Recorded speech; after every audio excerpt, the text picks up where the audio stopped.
The first time I was left alone with her, she cried. 7 years old, fragile. Her small shoulders shook as though I were a stranger intruding in her home. I knelt down, tried to soften my voice. "What happened?" I asked. She looked at me but said nothing. Only tears, silence, and the faint tremor of fear. At first, I told myself it was natural. Her father gone, her mother remarried, a new man in the house. Children resist change. I accepted it. But one night, when her mother was away on business, she came into the kitchen with trembling hands. She pulled something from her backpack, and my world shifted. It was a photograph. She placed it on the table, slid it toward me like it weighed more than she could carry. In it, my wife was smiling, her arm wrapped around a man I had never met.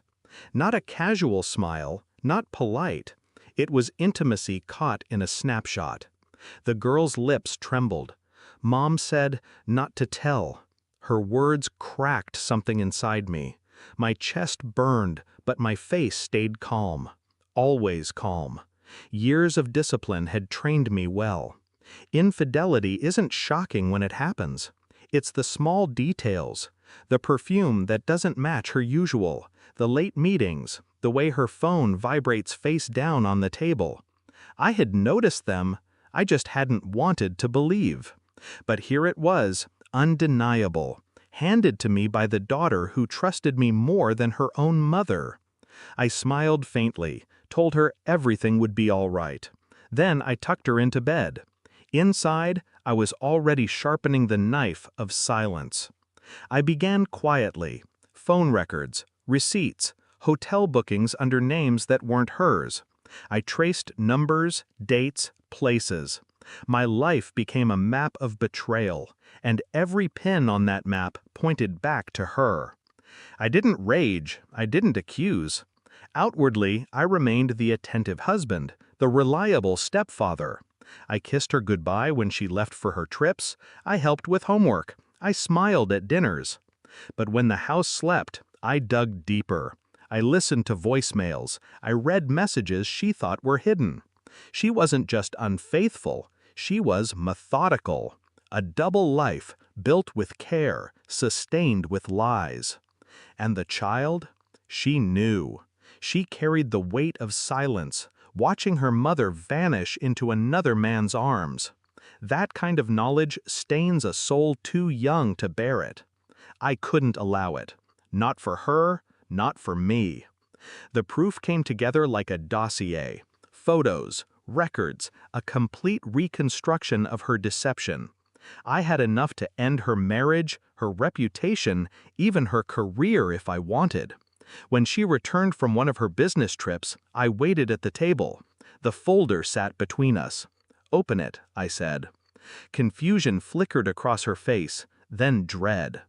Page after page, her secrets stared back at her. Her mouth opened, searching for lies that might save her. Nothing came. Her hands shook, her breath hitched. You followed me?" I didn't answer. I didn't need to. The silence was enough. She begged, pleaded, swore she still loved me. Her tears fell fast, desperation cracking the mask she had worn so well. I let her speak, let her drown in her own excuses. Then I leaned forward, voice low, precise. "Your daughter told me." The words shattered her.